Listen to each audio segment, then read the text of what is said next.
"She's dead to us," my mother said at my sister's rehearsal dinner, blaming me for a drunk driver's crash. I asked one question that froze the room.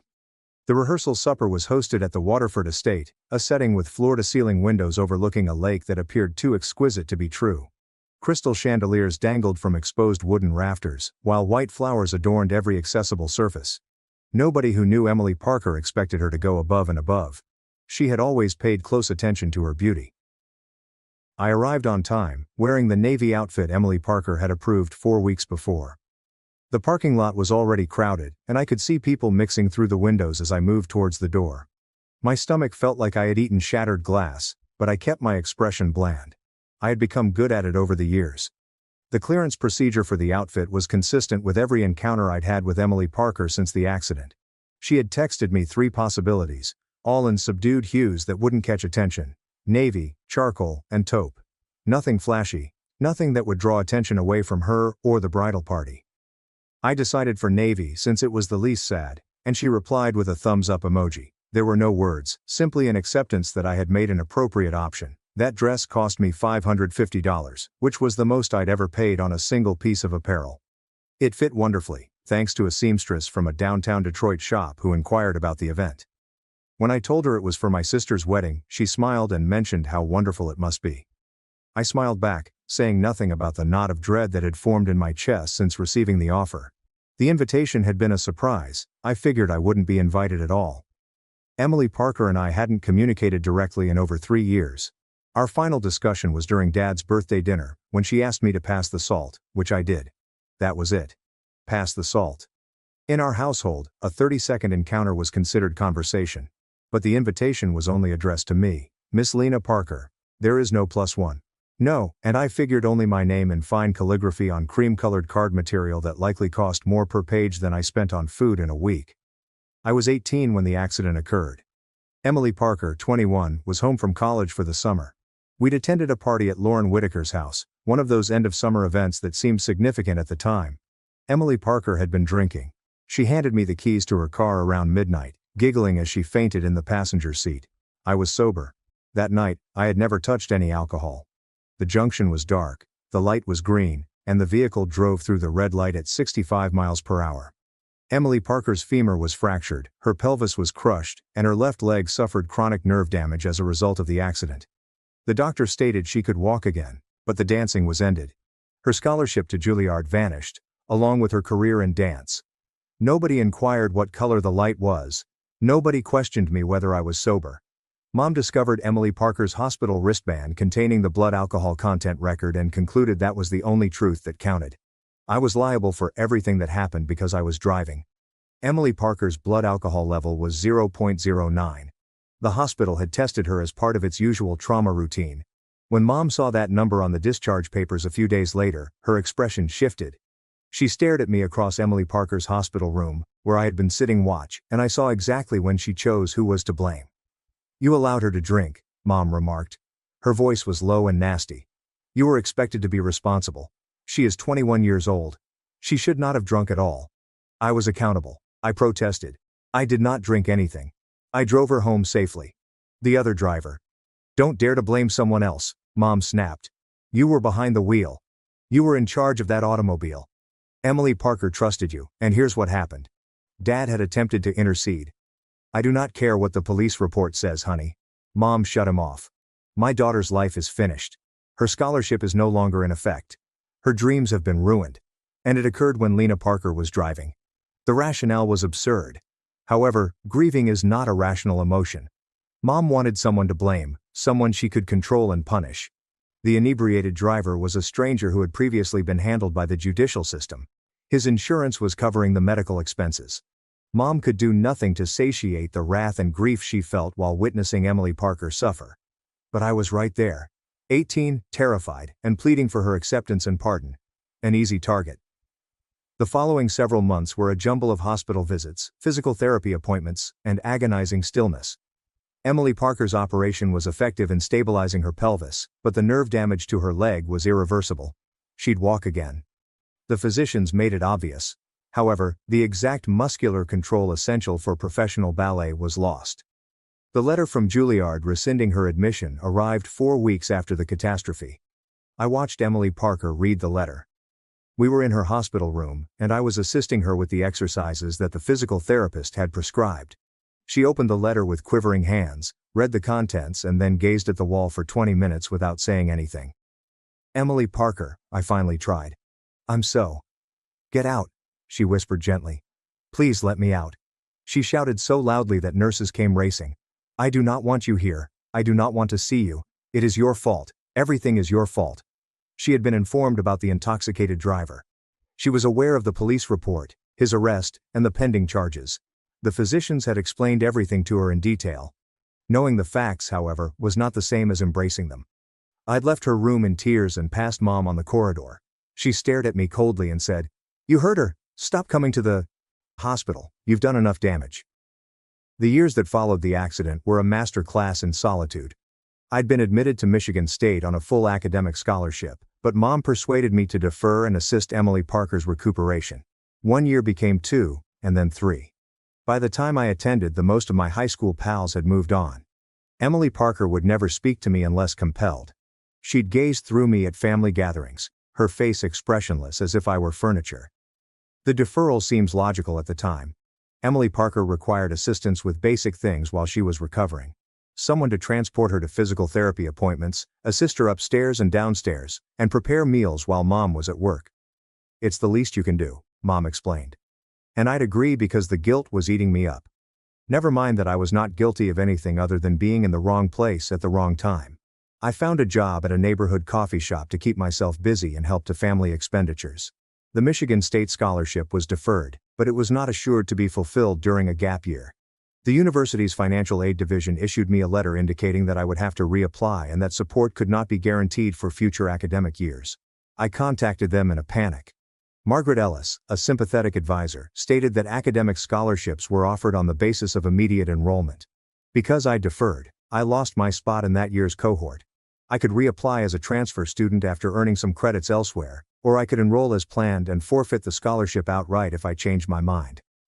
"What will I do?" I questioned her, my voice cracking. "That depends on why you deferred," she said softly. "If there is a family emergency, we may be able to make an exception with the necessary paperwork. But how could I explain that my family required me to give up my future since they believed the accident was my fault? How could I explain to her that my mother had made it obvious that I owed Emily Parker this time, this sacrifice, this penance for a crime I had not committed? I ended up taking community college classes while assisting Emily Parker, and studying at night after she went to bed. The courses included fundamental English writing, beginning psychology, and general biology, all of which translated to nearly any 4-year school and kept my mind sharp. I convinced myself I was being realistic by accumulating credits while being a nice sister. The reality was, I was trapped. Mom had made it obvious that leaving would result in lifelong banishment. "If you forsake your sister now," she continued, "don't bother returning." Emily Parker's physical treatment was grueling and unpleasant. 3 times a week I drove her to a clinic 45 minutes away. She'd go into the treatment rooms for 100-minute sessions, emerging hot and fatigued, and occasionally in tears from the pain. The therapists were gentle yet forceful, encouraging her to regain movement in her crippled limb.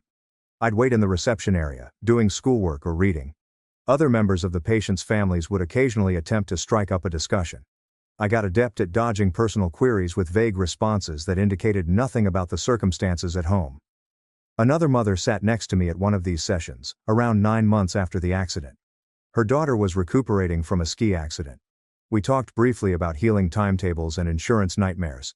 Then she inquired about what had happened to my sister. "Car accident," I said briefly.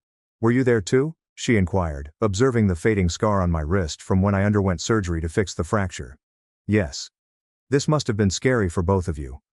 I nodded, throat tight, unable to explain why Emily Parker no longer spoke to me.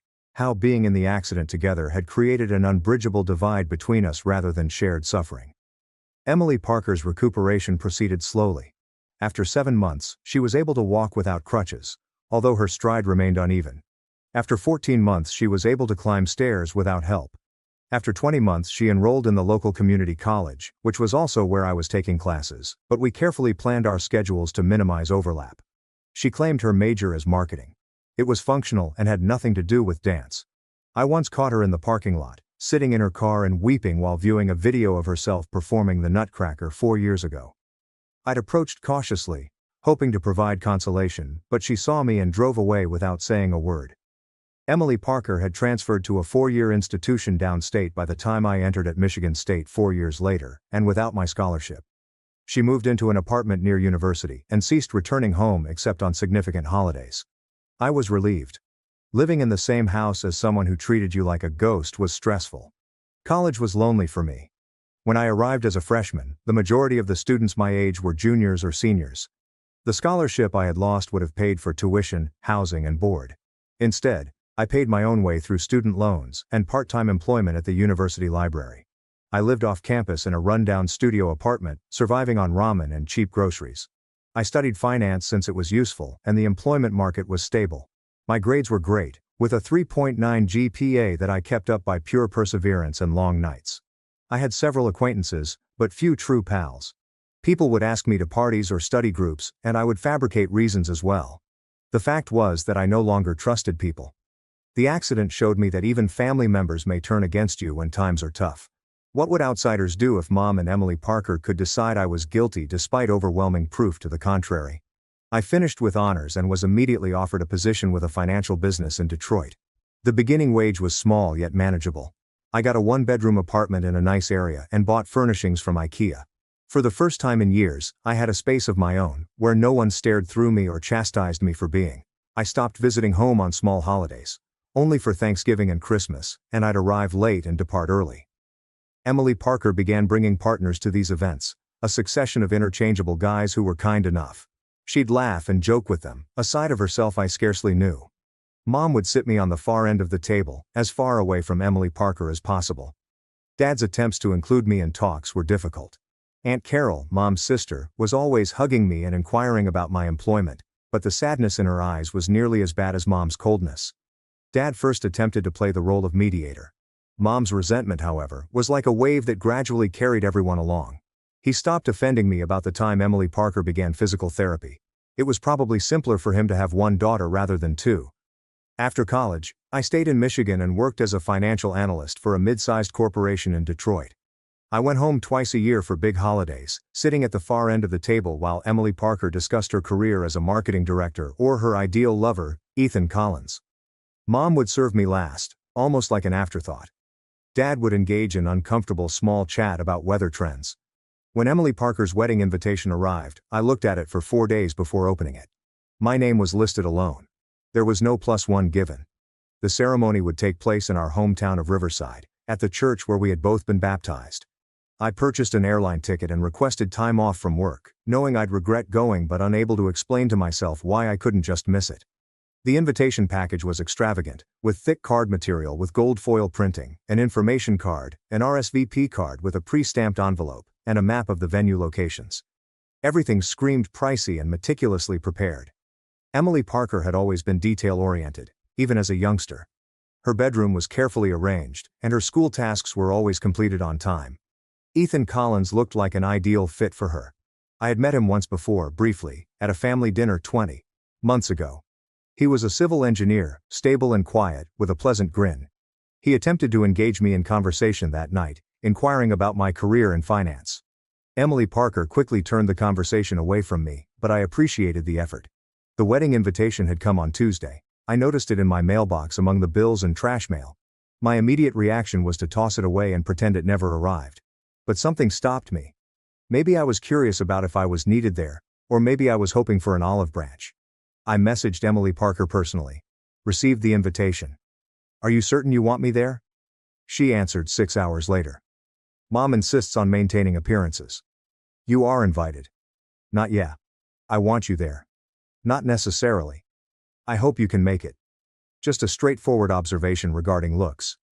I should have understood the danger in those words. I'd spend a week pondering whether or not to go before eventually accepting the RSVP card. Part of me thought that the wedding would mark a turning point. Weddings were meant to represent fresh beginnings and family harmony, right? Perhaps seeing Emily Parker happy will soften Mom's attitude. Maybe we can find a way to be sisters again. Shopping for dresses had been an agony in and of itself. Emily Parker had supplied the 3 color selections with specific specifications. Nothing too formal, nothing too casual, and nothing bright. I went to 5 different places before finding a blue dress that suited all of her requirements. The saleswoman had been upbeat, talking about how lovely the wedding would be and how unique it was to have a sister getting married. I had smiled, consented, and felt hollow within. The trip from Detroit to Riverside was brief, taking less than 75 minutes. I had rented a hotel room instead of staying at my parents' residence. The pretext was convenience, but the truth was that I couldn't take the notion of sleeping in the same house as Mom's scorn. The motel was a Holiday Inn beside the highway, clean and unassuming. I arrived 2 days before the rehearsal dinner to avoid seeming to be a last-minute guest. The passage of time seemed to go on forever. I worked from my hotel room, took a yoga class at a neighboring studio, and ate alone at chain eateries. My phone remained virtually silent, save for business emails and a few texts from co-workers wishing me a good time at the wedding. On the day of the rehearsal dinner, I changed 3 times before deciding on the navy dress. Too early, and I'd appear desperate. Too late, and I'd appear rude. I aimed for exactly on time and succeeded, arriving into the Waterford Estate parking lot at exactly 6 o'clock.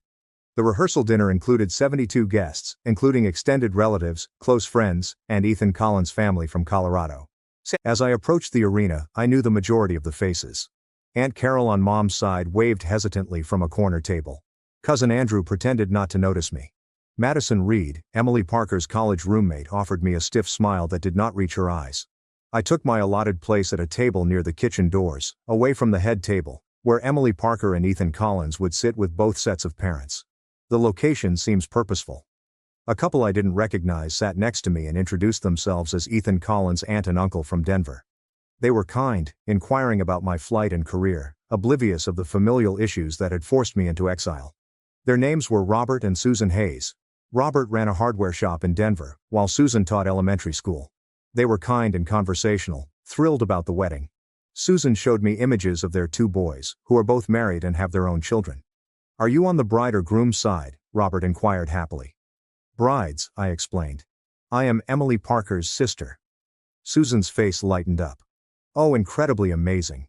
Emily Parker is very gorgeous. We met her last Christmas when she and Ethan Collins came to visit. She's really nice and sweet. You must be really proud of her." I managed to grin. She worked so hard to be where she is. "And what are you doing, dear?" Susan asked. "I am a financial analyst in Detroit." "Oh, how fascinating. Are you enjoying it?" I did it, actually. My job was one of the few things in my life that seemed simple and straightforward. Numbers did not lie. Financial statements presented coherent narratives. Market trends followed a logical pattern. It was comforting to know what to expect. We had a good conversation throughout the appetizer dish. Bruschetta with fresh mozzarella and tomato. Robert shared a humorous story of a wedding tragedy involving a missing ring and a golden retriever. Susan inquired whether I was seeing anybody special, and I evaded with practiced grace. Other tables in the room were abuzz with chatter.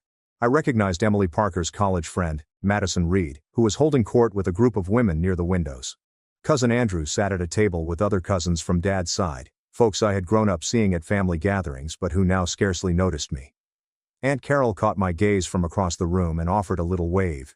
She seemed uneasy, trapped at a table with Mom's friends, who were most likely hearing about how much of a burden I'd been since the tragedy. Aunt Carol had attempted to remain impartial throughout the years, but she'd been exhausted by Mom's incessant story of my guilt. The sight was stunning. Large windows looked out over the lake, which mirrored the evening light in orange and pink. The tables were adorned with gorgeous arrangements of white flowers, including roses, hydrangeas, and baby's breath. String lights had been draped from the exposed beams, casting a comforting glow as dusk approached.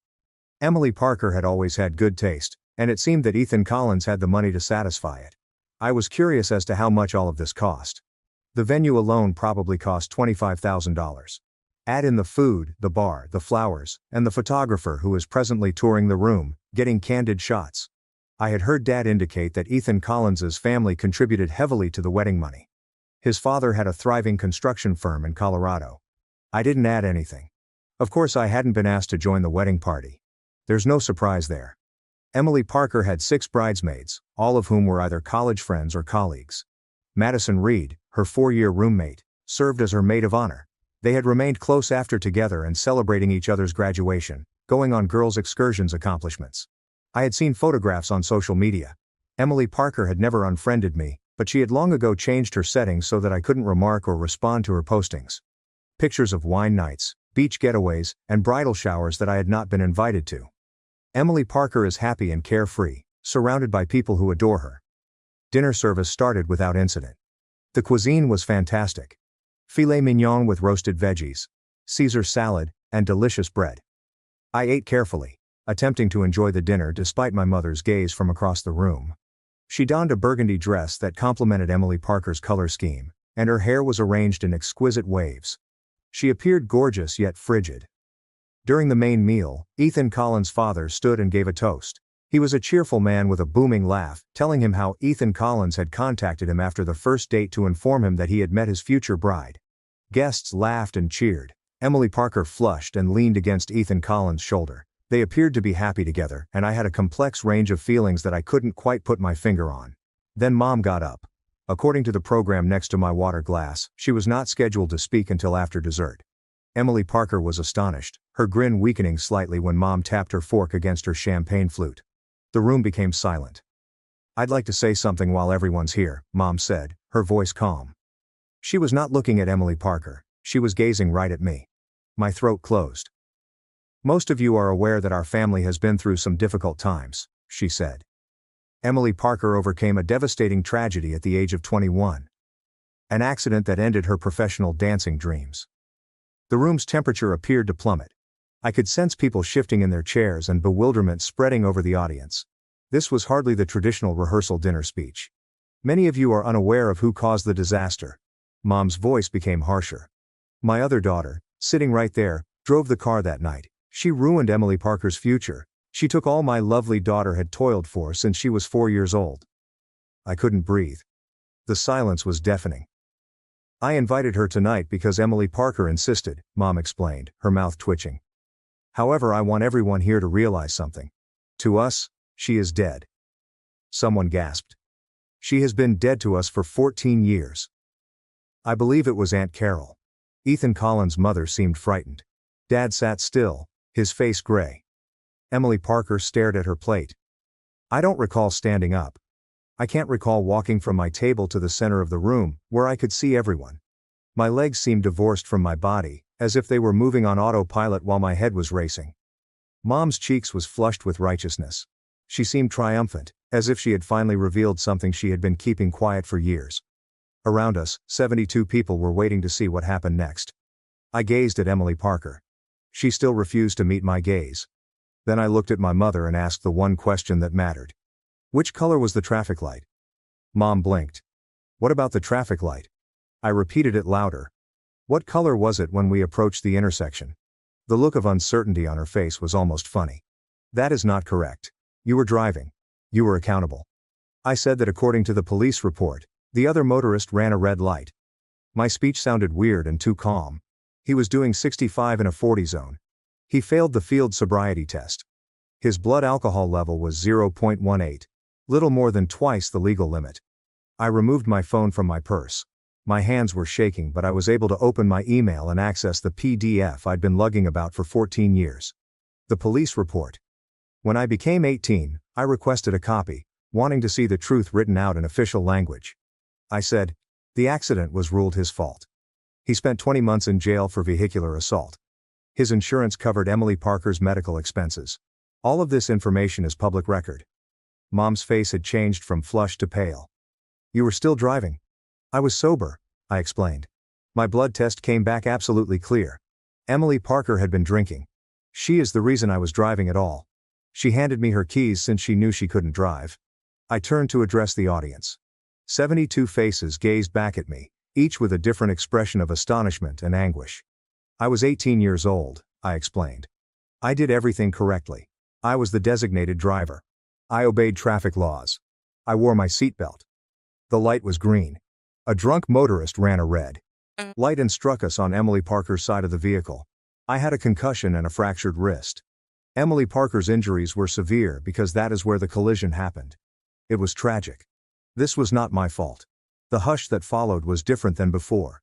This one seemed like the moment before a thunderstorm." "You never even asked me what happened," I murmured, turning back to Mom. "You observed Emily Parker's injuries and assumed I was responsible. You forced me to postpone college to assist with her recuperation. You treated me like a criminal within my own house. You removed me from family photographs. You've stopped celebrating my birthday. You avoided stating my name by introducing me as the daughter who still resides in Michigan. Aunt Carol was openly sobbing now. Dad held his head in his hands. I kept silent because I felt like I deserved it somehow. I replied that if I'd been a better driver, I'd have noticed the vehicle sooner and swerved differently. I've spent 14 years thinking what I could have done better. My voice cracked. I swallowed hard. But I was 18, Mom. I was your daughter. I was also hurt. I'd experienced nightmares for years. I still stiffen up at junctions. I needed you, and you abandoned me because it was simpler to blame someone than to acknowledge that horrible things really happen. Emily Parker cried. Despite the fact that she had turned away from the room, I could see her shoulders quivering. Ethan Collins wrapped his arm around her and was absolutely lost. Mom opened her mouth and then closed it. No words came out. I came tonight, hoping that enough time had passed, I explained. Perhaps you were ready to be my mother again. Maybe Emily Parker was ready to be my sister, but you chose to embarrass me in front of everyone. I grabbed my handbag off the table. I'm finished, I said. I'm finished apologizing for something that was not my fault. I'm done playing the ghost at your dinner table. I'm over waiting for you to love me again. I stared at Emily Parker one final time. I'm sorry you were hurt. I've been regretful every day since it happened, but I am not sorry for living. And I am not going to continue torturing myself because you need someone to blame. I moved towards the exit. My heels tapped on the wooden floor, each step echoing in the eerie calm. Nobody attempted to stop me. Nobody said my name. I got to my rental car before I began trembling so violently that I had to wait in the parking lot for 30 minutes. My phone started vibrating before I could catch my breath. I didn't recognize Aunt Carol or Cousin Andrew's phone numbers. I shut it off and drove back to the motel. The wedding was set for tomorrow at 3 o'clock. I didn't intend to attend. I slept poorly, waking up every few hours to look at the ceiling and relive the confrontation in my head. Part of me felt awful about creating a scene. The rest of me felt lighter than I had in years, as if I had finally let go of a burden I had been carrying since I was 18. When I switched on my phone the next morning, it showed 51 missed calls. Most came from family members. 3 were from a group called Emily Parker Cell. I listened to her voicemail while sipping awful hotel coffee. It's me. Her voice was husky, like if she had been weeping. I am aware that you will most likely not be present tomorrow. I do not blame you. I just need to tell you something. I apologize. I'm so sorry. I knew it was not your fault. I had always known. While I was in the hospital, the doctors informed me what the police report indicated. But Mom was furious, and it was simpler to let her be mad at you than at me for drinking. I was cowardly. I've been a coward for 14 years. There was a prolonged pause. I could hear her breath. I let you take the blame because I felt humiliated. She added, I damaged my own life by becoming drunk and handing you my keys. You rescued me from a DUI. You undoubtedly saved my life by driving, and I reciprocated by pretending you didn't exist. Another silence. I don't expect you to forgive me, she explained. I don't know what to ask, but I needed you to know I knew the truth. I had always known. And what Mom did last night was terrible. I should have stopped her. I should have stopped all of this years ago. The voicemail has finished. I sat on the hotel bed for a while, gazing at my phone. My return trip to Detroit wasn't until Sunday evening. The wedding would start in 4 hours. I saw Emily Parker at 21, intoxicated and hurt, seeing her dreams fade in a hospital room. I reflected on her decision to let me take the responsibility. I reflected on 14 years of quiet, avoidance, and carefully kept distance. Then I remembered the girl who practiced ballet in our shared bedroom, and allowed me to see despite the fact that I was the obnoxious younger sister. The girl who taught me how to braid my hair, shared her Halloween candy, and protected me from bullies in elementary school. I didn't attend the wedding, but I texted Emily Parker's number. I accept your apologies. I am not ready to see you yet, but perhaps someday. I hope your day was all you hoped it would be. She answered instantly. Thank you. I'll wait for as long as you need. 4 months later, Emily Parker called me again. She and Ethan Collins had settled into their new apartment in Colorado Springs. Mom and Dad were heading to therapy. Mom wrote me a note. Emily Parker had a copy if I needed it forwarded. Would I be willing to chat on the phone sometime? I answered. Maybe. 8 months later, Emily Parker flew to Detroit. We met in a coffee shop near my flat and sat across from each other at a little table by the window. She walked with a small limp, more noticeable than I recalled. Her face seemed older, but her eyes remained the same. We spoke for 4 hours. She informed me about the guilt she had carried. How it had ruined everything nice in her life. How she attempted to conceal it by pretending I did not exist. Mom's wrath had become a barrier she'd used to avoid facing the reality, which meant acknowledging she had ruined her own goals. I told her about my loneliness and vacations spent in vacant flats. How I taught myself not to expect anything from relatives. How I established a life in Michigan since it was far enough away that unexpected visits were difficult. We did not exchange hugs as she went. We did not make promises we were unable to uphold. But we decided to speak again in a month. The reconstruction was gradual. Some familial connections never healed. Mom and I talk maybe 3 times a year, and the chats are awkward and guarded. Dad tries more, but the gap between us may never be bridged. Aunt Carol now sends birthday cards, and Cousin Andrew asked me to his wedding last year. Emily Parker and I speak every couple weeks. She returned to Detroit twice more, and I saw her in Colorado once. Ethan Collins is courteous to me in a way that indicates Emily Parker told him everything. Their daughter was born 3 years after the wedding, and they requested me to be her godmother. I said yes. The scars are still present. I still get anxious at crossings. I still get a flutter of dread when I see Emily Parker's name on my phone, but the weight is gone. I bore a terrible load of unwarranted guilt from the ages of 18 to 32. I didn't get my family back totally. Some things, once broken, cannot be completely mended. But I got myself back. I had the truth acknowledged. And in the end, that had to be sufficient. When I last saw Mom at a neutral family event planned by Aunt Carol, she took me aside before I left. Her face appeared worn and older than her 65 years. I apologize, she said. The words sounded rusty and unpracticed. I was mistaken. I was completely incorrect about everything. I nodded. I understand. Will you forgive me? I honestly considered it as I stood in Aunt Carol's driveway, automobile doors slamming in the background. I'm working on it, I eventually admitted. But it'll take time. She nodded as tears streamed down her cheeks. I understand. Take as much time as you need. I drove away from that gathering emotion, which I hadn't had in years. Not hoping for a return to the status quo.